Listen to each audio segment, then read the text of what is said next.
Today on CityCast Philly, spring and summer are some of the best times to have a drink or a meal outside. But many restaurants who had structured streeteries, those spaces set up during the pandemic for eating outside on the street or sidewalk, are gone. City Council recently held a hearing about this because restaurants say there's just too many rules and regulations around outdoor dining. I'm speaking with a local food reporter about how city officials responded and whether we'll see streeteries again in the city. It's Wednesday, April 24th. I'm Trinae Nuri, and here's what Philly's talking about.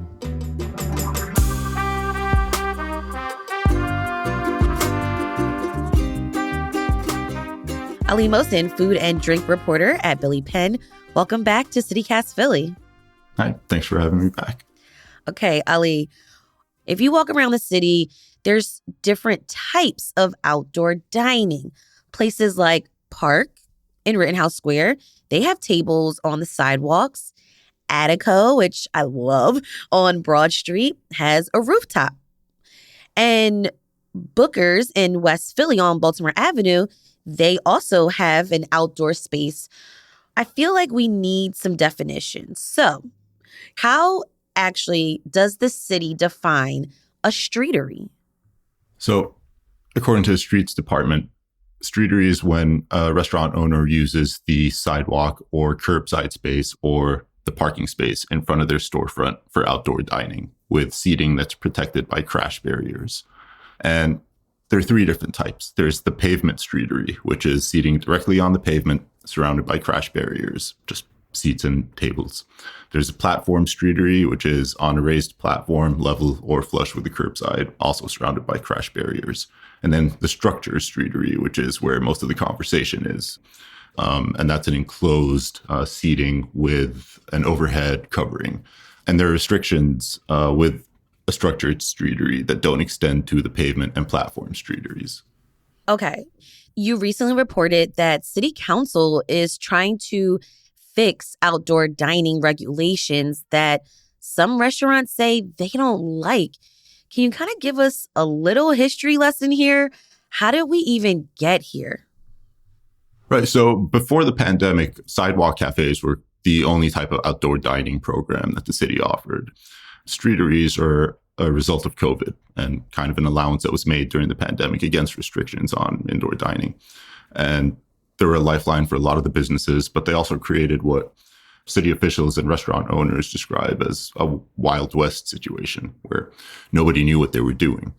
A lot of restaurants took the time and care to set up a space that they thought best served their customers and staff. But in a lot of other instances, you had safety violations. You had structures that blocked emergency access ways or encroached onto adjacent lots, or that became abandoned when businesses shut down and left as fire hazards or used as shelters. So there was a need for oversight that even business owners agreed to. But I think there's also an agreement that the outdoor dining program, which was the city's attempt to regulate the process, might have gone a bit too far in how restrictive it is. So to give an idea, before the regulations went into effect in October of 2022, and particularly during the height of the pandemic, you had about 800 streeteries in the city. And today, I just pulled up the number of currently active streetery licenses on the city's website a few hours ago, and it's at 21. Wow, a major difference. Yeah. And that's not to say that there are only 21 streeteries in the city currently, or that the businesses operating without licenses are breaking the law. Some of these structures have been approved, but don't have their licenses yet. And there's a difference between active and approved licenses. And it's that general confusion and slowness of the process that restaurant owners are criticizing. Okay, so Ali, what are the rules for running a streetery now? To run a streetery that's approved by the city today in 2024, you have to meet certain requirements, which run from where your establishment is located to the distance, for example, from the corner. Your streetery has to be at least 30 feet from a street corner or intersection. Another location-specific restriction is zoning. Most of the zones that have been approved for outdoor dining in the form of streeteries are within Center City. Being outside of that zone means you have to seek approval from city council, which can take upwards of a month and just adds another step to an already lengthy process.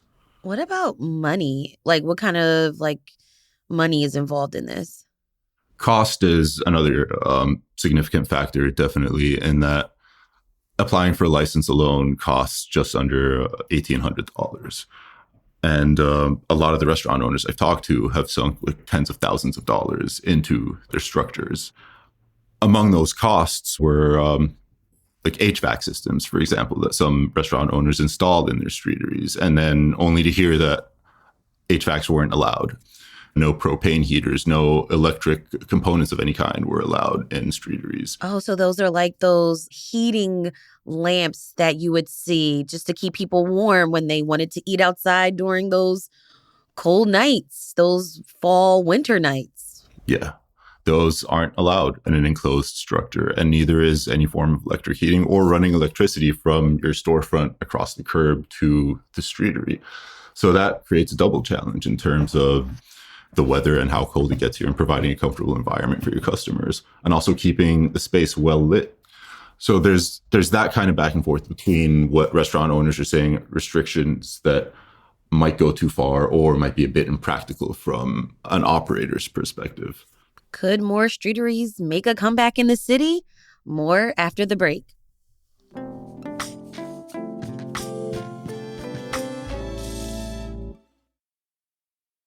Okay, we've talked about what a streetery is. We've talked about some of the history. But Ali, let's talk about this hearing that happened. New city council member Rue Landau has taken up this issue and called for hearings earlier this month where restaurants got to share their thoughts on the rules and regulations that you mentioned. What did they say? They shared their experience trying to either apply for the permits for the licenses or to keep up with the changes that different departments were asking them for. So for a lot of them, it was they had applied a year ago, right? They had met the deadline for the original application, but they still hadn't received an approval or their license, even though they had gotten approvals at all the various stages. For others, it was that the process as a whole was too restrictive, whether it was too expensive for them to carry through entirely, whether they weren't entirely sure where they themselves stood in that process. There wasn't the transparency that they had been hoping for. They feel like they're kind of in a limbo. Exactly. And having to deal with so many different departments, it's easy for communication to get disjointed, even for the simpler processes. Nate Ross, co-owner of the New Wave Cafe in Queen Village, he was one of the restaurant owners present at the hearing, and he's been vocal about this issue as a establishment has been in the neighborhood for 40 years this year, I think. And he often says, you don't survive for 4 decades in this business by breaking the rules. He spent upwards of $25,000 building a structure that has met all the restrictions, that has gotten approvals through every step of the way, but he still hasn't gotten his license yet. It doesn't make sense to him that the process would be this difficult. Interesting. Now, what are city departments' perspective on this issue? I think hearing from the different departments, there didn't seem to be any opposition to streeteries. There seemed to be a general consensus that this is something that's good for the city, both economically, culturally, and to support small businesses. So the conflict was more in what the process should look like and what it has to look like right now with the resources that have been committed to it, and the nature of it being something that came up during an emergency, and practicalities that need to be considered. There was definitely one instance I remember through the hearing was Mike Carroll, who's a deputy managing director for the Office of Transportation and Infrastructure. And he brought up, this is an old city and the streets weren't designed to have little buildings in them. And that's one of the reasons why the guide had been so complicated to this point, to compensate for all these practicalities that need to be kept in mind. So the city stance throughout the hearing is that safety is its top priority. Part of that is avoiding any electrical or fire hazards or tripping hazards, avoiding any kind of cables running from the storefront to the streetery. and to make sure that business owners and the city also aren't held liable for any unfortunate instances that might happen, and to limit possibility for any instances that might happen. I'm wondering though, are there other ways restaurants can have outdoor eating areas with less, I don't know, hassle? What if they don't build like a full out structure? Is there some type of compromise here? There definitely is. And that was one thing that city officials kind of encouraged, in that if you just have outdoor seating in the sense of like pavement or platform seating, just a few tables and chairs that can be removed at the end of business hours, and that throughout business hours are protected by crash barriers. Those types of structures don't require permits from L&I. They don't require approvals from the city's art commission. So it's a much quicker process to set something like that up. But for a lot of business owners, it's not enough. It's not adequate, either in terms of, the seats are too small, the surface area, the ground is not level enough. So it's not a possibility for a lot of business owners. It's interesting because a few weeks back, I spoke with Raheem Manning, the Philly's nighttime mayor, as we call him, and he talked about just how some business owners really have some troubles with understanding some of the complex rules and regulations that we were talking about today, and also just having the time, right? Having the time to go down to City Hall and voice your opinion on, an issue like Streeteries. So what does that say? Like, just how business owners have had the time to be vocal and maybe some haven't.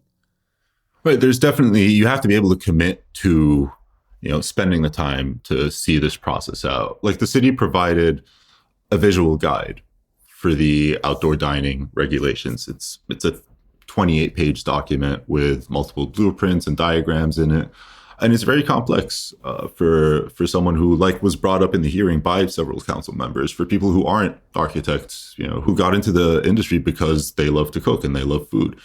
One of the co-owners of Johnny Brenda's and Standard Tap and the International, all of which are corner spots and have outdoor seating, he said that they basically had an architect on retainer throughout the past few years just to ensure that what they were doing was okay, and that they wouldn't have to go back and like tear things down, and they still couldn't entirely avoid that.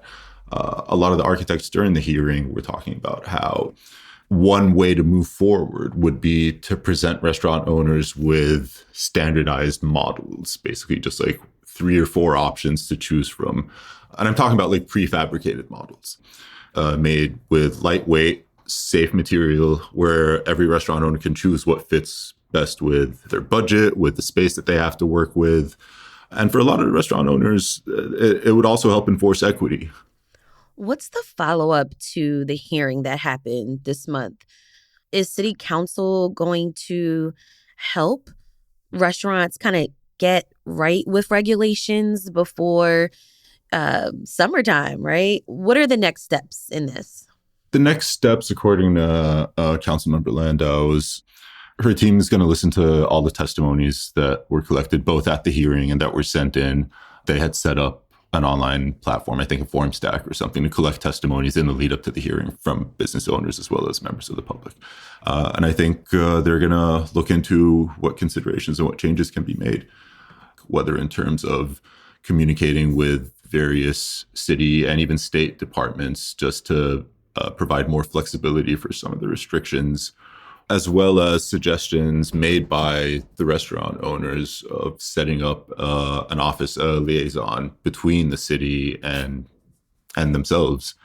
One of the biggest criticisms was the process being spread among like so many different departments where it's impossible to keep track of. And a lot of the business owners said they'd like to see a more centralized approach where the city's giving them just one office, one person per restaurant to communicate with. That'll come out in real time, check what needs to be changed, make those suggestions, and restaurant owners can address those suggestions in real time. And the city seemed open to that. The one response was more that while they thought it was a good idea, funds and just like budgeting would have to be considered. I guess the city had the expectation that the program would pay for itself through applications from the restaurant owners, and that hasn't really panned out as expected. Now, Ali, time is ticking, right? For this issue. It's nice outside. Can we see some big changes to the Streetery program in the near future? Hopefully, I think that's part of the urgency behind it that was brought up several times. That I think everyone involved would like to see some change made in time for, if not spring, for summer. It's a crucial time for a lot of the restaurants. A lot of the business owners mentioned that, for them, they're not out of the pandemic yet, whether it's customers that don't entirely feel comfortable sitting inside, or they're still struggling to recuperate all the costs that they lost during COVID. Interesting. So much more we could probably talk about, but that was Ali Mohsin, food and drink reporter at Billy Penn. Great to talk to you about this story, Ali. Great talking with you too. Thanks for having me back. We'll have links to Ali's reporting on Streeteries in our show notes.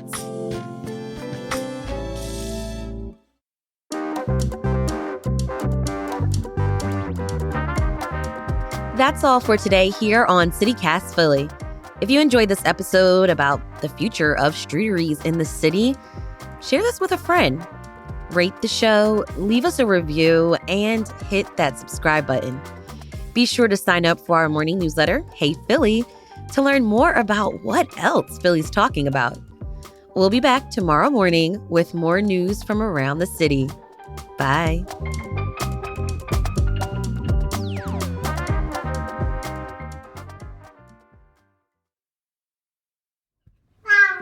Oh, yeah? Oh my gosh, your cat really talks. Yeah. I don't know. What's the cat's name? Kish Kish. Kish Kish. Kish Kish got a lot to say. Yeah, it does. It's like, enough of this. Come feed me. Right. I was going to say that. Enough talk about restaurants. I'm hungry.